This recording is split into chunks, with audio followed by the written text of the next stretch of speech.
नमस्कार. शालेय संस्कार या यूट्यूब चॅनेलमध्ये आपले स्वागत आहे. इयत्ता 9वी गणित भाग 2चा हा व्हिडिओ सेमी इंग्रजी व मराठी माध्यमाच्या विद्यार्थ्यांना उपयुक्त आहे. इयत्ता 9वी गणित भाग 2 प्रकरण 8 त्रिकोणमिती ट्रिग्नोमेट्री या प्रकरणातील आपण सराव संच 8.2 मधील प्रश्न दुसरा, तिसरा आणि चौथा ही उदाहरणे आपण अभ्यासणार आहोत. तत्पूर्वी आपण विशिष्ट मापाच्या कोनांची त्रिकोणमितीय गुणोत्तरे या तक्त्यामध्ये दिलेली आहेत. हा तक्ता जर आपण नीट लक्षात ठेवला तर आपल्याला सराव संच 8.2 मधील प्रश्न दुसऱ्यातील उदाहरणे सोडवता येतील. या विशिष्ट मापाच्या कोनांची त्रिकोणमितीय गुणोत्तरे या तक्त्यामध्ये दिलेली आहेत. तर या किमती आपण कशा लक्षात ठेवायच्या याची एक ट्रिक पण आहे. ही ट्रिक देखील मी या व्हिडिओमध्ये तुम्हाला पाठवणार आहे. या सारणीमध्ये साइन 0 ची किंमत 0 आहे, साइन 30 ची किंमत 1/2 आहे, साइन 45 ची किंमत 1/√2 आहे, साइन 60 डिग्रीची किंमत √3/2 आहे, साइन 91 आहे. याप्रमाणे इथे कॉसच्या या किमती दिलेल्या आहेत आणि टॅनच्या या किमती दिलेल्या आहेत. या किमतींवरून आपल्याला सराव संच 8.2 म्हणजेच प्रॅक्टिस सेट 8.2 मधील प्रश्न दुसरा सोडवायचा आहे. असाच तक्ता सेमी इंग्रजीच्या विद्यार्थ्यांसाठी सुद्धा दिलेला आहे. In this table there are trigonometric ratios of particular angles. Here measure of angles are given: 0 degree, 30 degree, 45 degree, 60 degree and 90 degree. Sin 0 is 0, sin 30 is 1/2, sin 45 is 1/√2, sin 60 is √3/2 and sin 90 is 1. Similarly, you can observe all these values of cos and tan also here. By using this table, we will solve some examples from practice set 8.2 of question number 2. या तक्त्यातील सर्व किमती पाठ करण्याची आवश्यकता नाहीये. हा तक्ता तयार कसा करायचा याची एक ट्रिक आहे आणि तो ट्रिकी व्हिडिओ मी तुम्हाला शेअर करणार आहे. तो तुम्ही जर नीट अभ्यासला तर तुम्हाला हा टेबल परीक्षेत सुद्धा तयार करता येईल आणि त्यावर आधारित उदाहरणे तुम्हाला सोडवता येतील. तेव्हा हा टेबल कसा तयार करायचा त्याचा व्हिडिओ पण तुम्ही काळजीपूर्वक पहा. इयत्ता 10वीच्या पुस्तकात देखील गणित भाग 2च्या त्रिकोणमिती प्रकरणामध्ये तुम्हाला हा तक्ता पाहायला मिळेल. 9वीच्या पुस्तकात देखील हा तक्ता आहे. 9वी आणि 10वीच्या दोन्ही विद्यार्थ्यांना हा तक्ता कसा तयार करायचा याची ट्रिक त्या व्हिडिओमध्ये आहे. तो व्हिडिओ तुम्ही आवर्जून पहा म्हणजे तुम्हाला यावर आधारित उदाहरणे निश्चितपणे सोडवता येतील. 0, 30, 45, 60 and 90, but believe me, I find this one to be the easiest one, as practically you don't have to write anything down, you just need your hand to remember all those values, not even for sine and cos but for all the trigonometric values. So without any further ado, let's begin. To start off with, take your left hand with palm facing your face. Now here, the little finger represents 0 degree, the ring finger represents 30 degree, the middle finger represents 45 degree, the index finger represents 60 degree, and the thumb represents 90 degree. So let's start with finding sine values. The memory trick is we always sign below. Whether it's a check or whether it's any document, we always sign below. Here what it means is you need to count the number of fingers below, take the square root of that and divide it by 2. Let's say we need to find sine of 0. So as per our rule, we need to find number of fingers below 0. Now below little finger we don't have any fingers, so the number of fingers is 0 and square root of 0 is 0 and 0/2 will give you 0, so sine 0 is 0. Let's find sine 30. Now if you see below ring finger you have only one finger, so square root of 1 will give you 1 and 1/2 will give you half. So sine 30 is half. Let's find sine 45. Now below middle fingers there are two fingers, so as per a formula sine 45 will be square root of 2/2. So if you rationalize that, that is if you multiply and divide by square root of 2, you will get 1 upon square root of 2. So sine 45 is 1/√2. Let's find sine 60.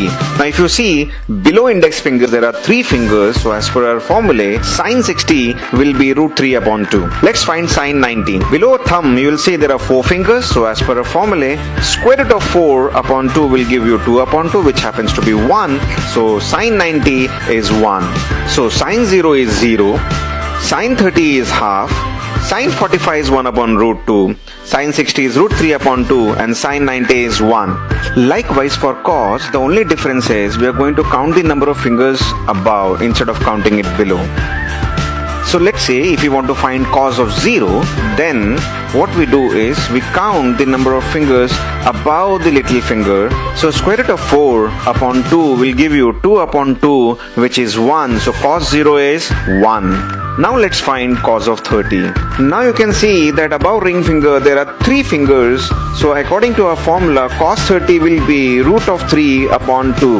Now let's find out cos 45. So above middle finger there are 2 fingers. So as per our formula, cos 45 will be root 2 upon 2. And if we rationalize it, we'll get 1 upon root 2. Let's find cos 60. Now above index finger there is only 1 finger. So as per our formula, cos 60 will be root of 1 upon 2. That will give us half. Now let's find out cos 90.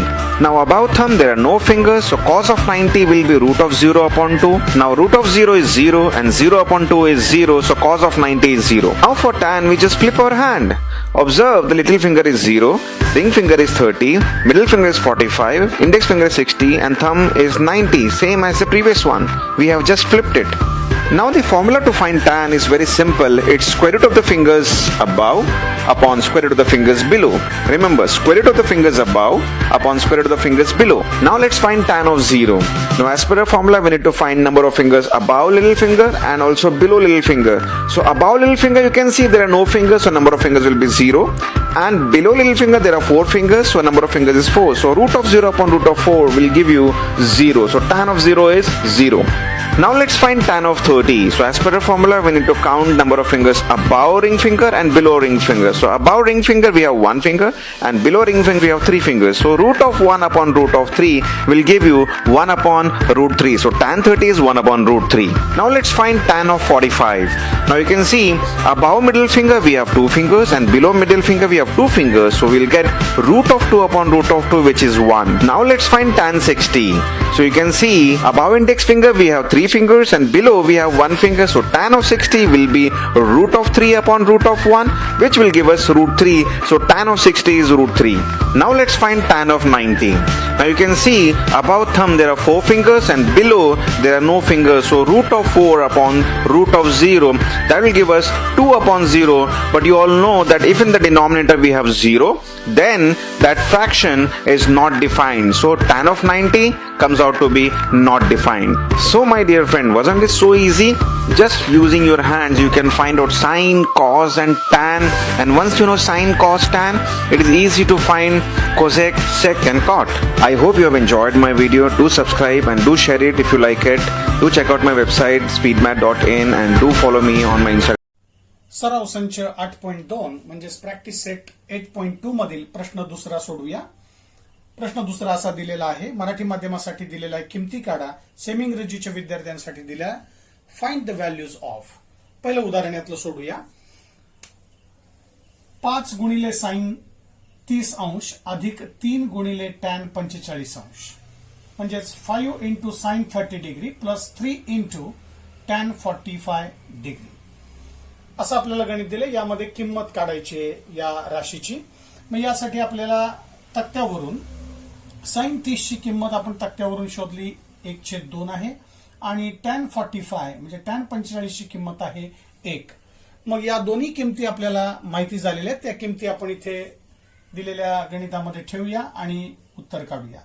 म्हणून 5 गुणिले इथे 5 आणि sign 30 मध्ये गुणाकाराचं चिन्ह आहे. Sign 30 ची किंमत आहे 1/2. 3 गुणिले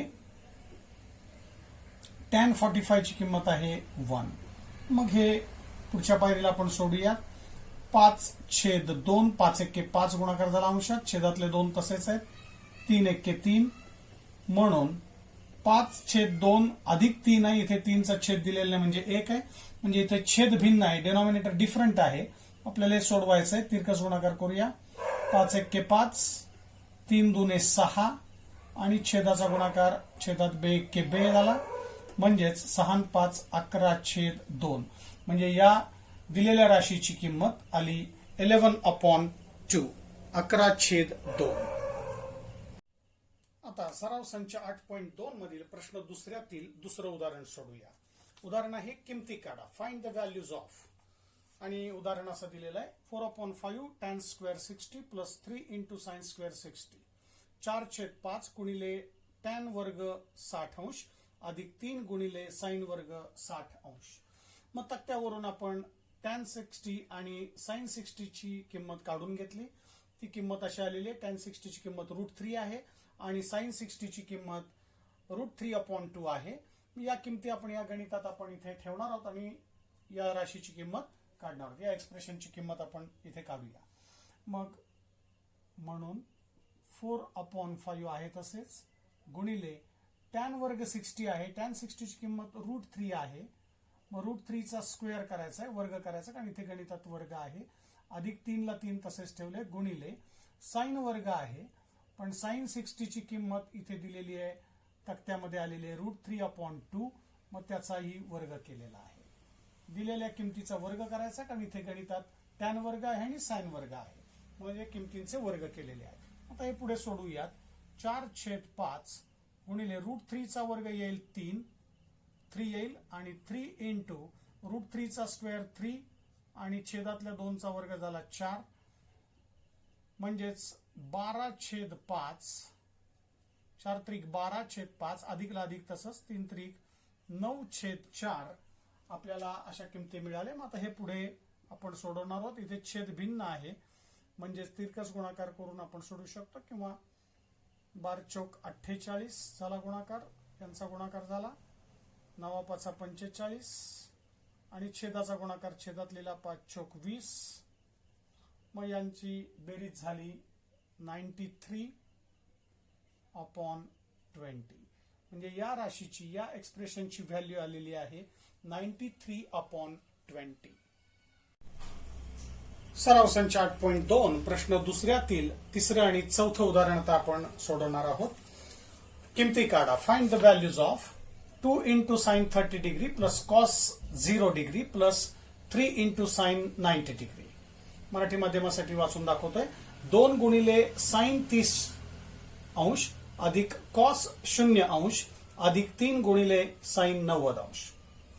हे तिसरं उदाहरण सोडवण्यासाठी आपल्याला यामध्ये साइन 30, कॉस 0 आणि साइन 90 यांच्या किमती तक्त्यावरून शोधायच्यात आणि त्या इथे गणितामध्ये वापरायच्या. तर त्या मी तक्त्यावरून आलेल्या किमती इथे लिहून ठेवतोय. साइन 30 ची किंमत तक्त्यामध्ये आपल्याला दिलेली आहे 1/2 म्हणजेच 1/2. कॉस 0 ची किंमत गणितामध्ये दिलेली, त्या तक्त्यामध्ये दिलेली आहे 1 आणि साइन 90 ची किंमत 1 आहे. म्हणजे कॉस 0 पण 1 आहे आणि साइन 90 पण 1 आहे. मग आता या तीनही किमती आपल्याला या त्यांच्या जागी ठेवायच्यात या दिलेल्या एक्सप्रेशन मध्ये. म्हणून 2 गुणिले किंमत मी कंसामध्ये ठेवतोय, साइन 30 ची किंमत 1/2 आहे, अधिक कॉस 0 ची किंमत 1 आहे, अधिक इथे 3 गुणिले किंमत मी कंसात ठेवतोय 1. म्हणून 2 ने इथे भाग गेला, हे छेदातले 2 आणि अंशातले 2 कॅन्सल झाले, म्हणजे 1 राहिला, अधिक 1 तसाच आहे आणि इथे 3 × 3 म्हणजेच यांची बेरीज झाली 5. तेव्हा या राशीची किंमत आलेली आहे 5. आता चौथं उदाहरण सोडूया. tan 60 degree upon sine 60 degree plus cos 60 degree याची किंमत आपल्याला काढायची आहे. तक्त्यावरून आपण साइन 60 ची किंमत √3/2 आहे, कॉस 60 ची किंमत 1/2 आहे आणि tan 60 ची किंमत √3 आहे. मग त्यांच्या जागी या सर्व किमती ठेवूया. म्हणून दिलेलं गणित लिहिलेलंच आहे मी इथे, किमती ठेवतोय. tan 60 ची किंमत आहे √3 छेद साइन 60 ची किंमत आहे √3/2 प्लस कॉस 60 ची किंमत आहे 1/2. या किमती आपण तक्त्यावरून शोधलेल्या आहेत आणि त्या इथे फक्त लिहायच्या आहेत. तक्ता कसा तयार करायचा त्याचा एक ट्रिक आहे, ती ट्रिक मी त्या व्हिडिओमध्ये दाखवलेली आहे. तो व्हिडिओ तुम्ही जर नीट पाहिला तर तुम्हाला त्या किमती पाठ करण्याची आवश्यकता नाहीये.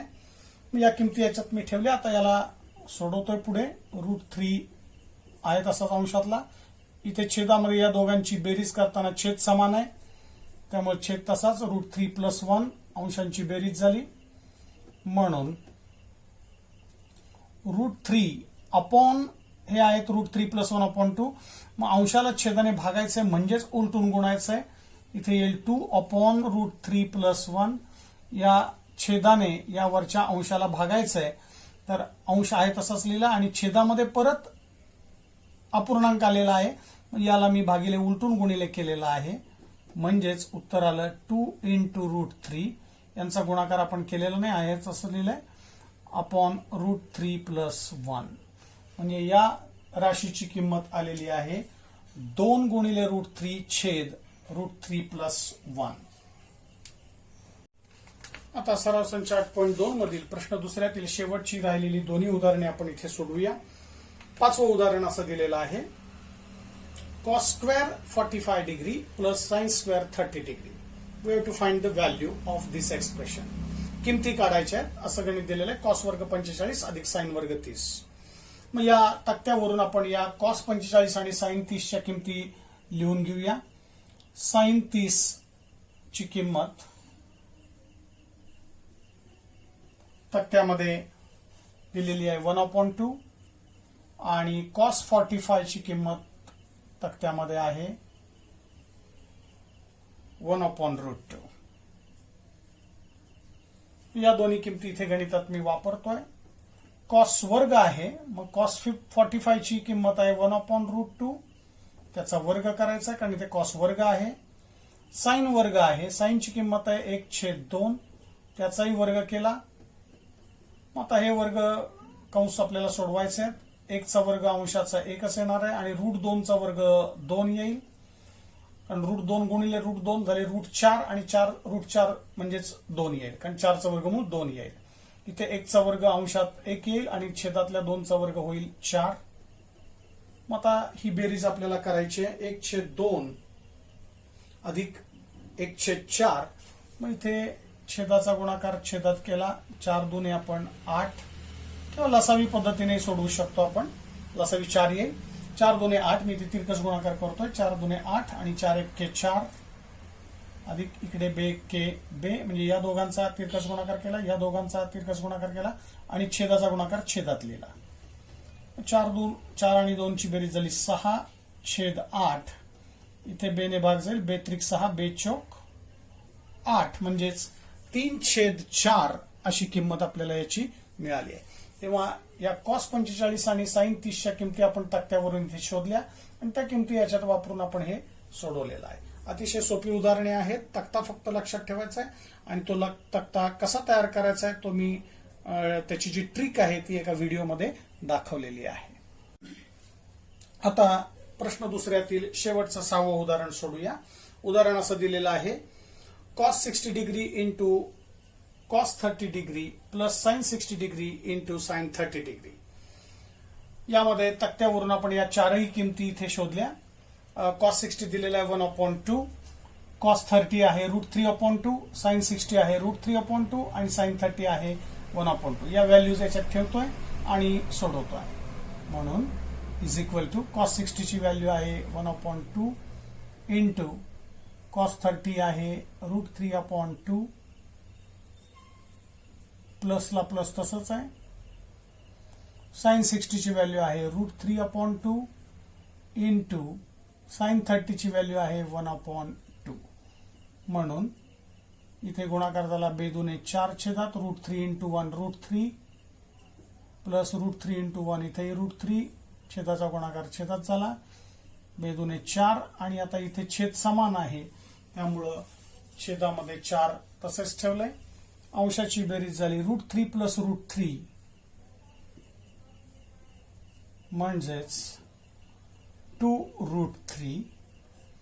x प्लस x जसं आपण 2x लिहितो तसं √3 प्लस √3 2 इंटू √3 अपॉन 4 आहे. तसाच इथे 2 ने या 4 ला भाग गेला, 2 के 2 दुने 4 भाग जाईल, म्हणजेच √3/2 हे या राशीची किंमत येईल, √3/2. सराव संच 8.2 मधील आता प्रश्न 3रा आणि 4था हे राहिलेले दोन्ही प्रश्न आपण या ठिकाणी सोडवणार आहोत.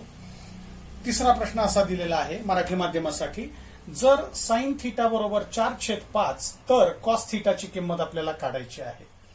सेमी इंग्रजीसाठी असा प्रश्न दिलाय, if sine theta is equal to 4/5 then find cos theta. तर हा प्रश्न सोडवताना आपण यापूर्वी प्रश्न पहिल्यातील जी उदाहरणं सोडवलेली आहेत सराव संच 8.2 मधील, तर त्यामध्ये मी एक उदाहरण पहिलं पायथागोरस प्रमेयाच्या सहाय्याने सोडून दाखवलंय आणि सूत्र पद्धतीने देखील सोडून दाखवलंय. तर इथे देखील ही दोन्ही उदाहरणे पायथागोरस पद्धतीने सोडवता येतील आणि सूत्र पद्धतीने सोडवता येतील. प्रश्न पहिल्यामध्ये जसं मी एक उदाहरण सोडून दाखवलंय त्याप्रमाणे. तर इथे मी आता पायथागोरसचा सराव आपण केलेला आहे प्रश्न पहिल्यामध्ये, त्यामुळे आता मी इथे हे उदाहरण सोडवताना सूत्र पद्धतीने ही दोन्ही उदाहरणे सोडून दाखवणार आहे. मग इथे साइन थिटाची किंमत दिलेली आणि त्यावरून कॉस थिटाची किंमत काढायची आहे. मग आपल्याला सूत्र माहिती आहे की साइन वर्ग थिटा अधिक कॉस वर्ग थिटा बरोबर 1, हे आपल्याला सूत्र माहिती आहे. Sine square theta plus cos square theta is equal to 1. यामध्ये या किमती मी इथे ठेवतोय. साइन थिटाची किंमत 4/5 दिलेली आहे उदाहरणात. 4/5 चा वर्ग केला कारण गणितात वर्ग आहे. कॉस वर्ग थिटाची किंमत काढायची असल्यामुळे कॉस थिटाची, त्यामुळे तो तसाच ठेवला. याचा वर्ग केला, 4चा वर्ग 16/5चा वर्ग 25 अधिक कॉस वर्ग थिटा बरोबर 1. मग कॉस वर्ग थिटा लेफ्ट साइडला तसाच ठेवला डाव्या बाजूला. 1 हे 16/25 आहेत, इकडे आल्यावर मायनस झाले, म्हणून कॉस वर्ग theta cos square theta is equal to यांचा छेद दिलेला म्हणजे इथे 1 आहे. मग यांच्यात तिरकस गुणाकार केला, छेदाचा गुणाकार छेदात झाला 25 × 25 आणि यांचा तिरकस गुणाकार 25 × 25. 1चा आणि 16चा गुणाकार झाला 16 × 16. या दोघांचा गुणाकार 25 दिलेला, या 16 × 16 इथे वजा झाले आणि छेदाचा गुणाकार 25 × 25 छेदात लिहिलेला आहे. म्हणजेच कॉस वर्ग थिटा बरोबर आपल्याला मिळाले 9/25 आणि दोन्ही बाजूचं इथे वर्गमूळ काढायचं आहे. वर्गमूळ काढू. सेमी इंग्रजीचे विद्यार्थी लिहितील टेकिंग स्क्वेअर रूट. इथे लिहायचं आहे taking square root on both sides. म्हणून कॉस वर्ग थिटाचं वर्गमूळ आलं कॉस थिटा, स्क्वेअर रूट आलं कॉस थिटा आणि उजवीकडे 9/25चं वर्गमूळ काढायचं म्हणजे स्क्वेअर रूट काढायचं आहे 3/5. मग इथे कॉस थिटाची किंमत आपल्याला मिळाली 3/5. हे जसं उदाहरण सोडवलंय अगदी तसंच शेवटचं उदाहरण आपण आता सोडूया सराव संच 8.2 म्हणजेच प्रॅक्टिस सेट 8.2 मध्ये. प्रश्न चौथा असा दिलेला आहे, जर कॉस थिटा बरोबर 15/17 तर साइन थिटाची किंमत काढायची आहे. सेमी इंग्रजीसाठी हा प्रश्न असा आहे, if cos theta is equal to 15/17 then find sine theta. मग हे उदाहरण देखील आपल्याला पायथागोरसने सोडवता येईल आणि सूत्र पद्धतीने आहे. प्रश्न पहिल्यामध्ये आपण पायथागोरस पद्धतीचा सराव केलेला आहे म्हणून मी हे उदाहरण सूत्र पद्धतीने सोडवून दाखवतोय. आणि 10वीला देखील अशा प्रकारची उदाहरणे आहेत म्हणून 10वीच्या विद्यार्थ्यांसाठी सुद्धा ही उदाहरणं महत्वाची आहेत. सूत्र लिहितोय, साइन वर्ग थिटा प्लस कॉस वर्ग थिटा बरोबर 1. Sine square theta plus cos square theta is equal to 1. We are using this formula here. Put the value of cos theta. Sin वर्ग थिटा तसाच. cos theta ची किंमत दिलेली आहे गणितात ती इथे जागेवर ठेवतोय 15/17 याचा वर्ग आहे सूत्रात इज इक्वल टू 1. म्हणून साइन वर्ग थिटा 15चा वर्ग झाला 225 छेद 17चा वर्ग होईल 289 इज इक्वल टू 1. 15चा वर्ग 225, 17चा वर्ग 289. म्हणून साइन वर्ग थिटा बरोबर हे 225 चे 289 ला उजवीकडे नेलं, एक उजवीकडे आहे तसंच इकडे आल्यामुळे हे उजवीकडे आणल्यामुळे हे वजा झाले 225 छेद 289. म्हणून साइन वर्ग थिटा बरोबर इथे या 1चा छेद दिलेला म्हणजे 1 आहे. मग इथे पुन्हा आपण तिरकस गुणाकार पद्धतीने सोडूया. छेदाचा गुणाकार झाला 289 1 289. अंशात तिरकस गुणाकार झाला 289 1 289. या दोघांचा गुणाकार आणि या दोघांचा गुणाकार करायचा आहे. 225 एक्के 225 हे वजा चिन्ह आहे तसंच, म्हणून साइन वर्ग थीटा बरोबर 289 आणि 225 यांची वजाबाकी करायची आहे. ती झाली 64. तुम्ही उभ्या मांडणीने इथे वजाबाकी करू शकता. 9तून 5 गेले 4, 8तून 2 गेले 6, 2 2 गेले 0, छेदात 289 तसेच आहे. मग आता इथे साइन वर्ग थीटाची किंमत आलेली आहे 64/289. इथे देखील याच्यासारखंच वर्गमूळ काढायचं आहे. वर्गमूळ काढू, अर्थातच दोन्ही बाजूंचं हे वर्गमूळ काढायचं आहे. सेमी इंग्रजीचे विद्यार्थी लिहितील taking square root on both sides. मग साइन थीटा आलं डावीकडच्याचं वर्गमूळ, कारण इथे साइन वर्ग आहे. साइन वर्ग थीटा असल्यामुळे त्याचं वर्गमूळ आलं साइन थीटा. आणि उजवीकडे 64चं स्क्वेअर रूट येईल 8 आणि 289चं स्क्वेअर रूट येईल 17. आत्ताच आपण पाहिलं 17चा वर्ग 289 आहे, म्हणजे 289चं वर्गमूळ 17 आहे. त्यामुळे साइन थीटाची किंमत मिळाली आपल्याला 8/17. तेव्हा हे उदाहरण आपण इथे सूत्र पद्धतीने, ही दोन्ही उदाहरणे आपण सोडवलेली आहेत. हीच उदाहरणे पायथागोरस पद्धतीने कशी सोडवायची हे प्रश्न पहिल्यामध्ये तुम्ही जर नीट अभ्यासला असेल तर हे उदाहरण पायथागोरस पद्धतीने देखील तुम्हाला सोडवता येईल.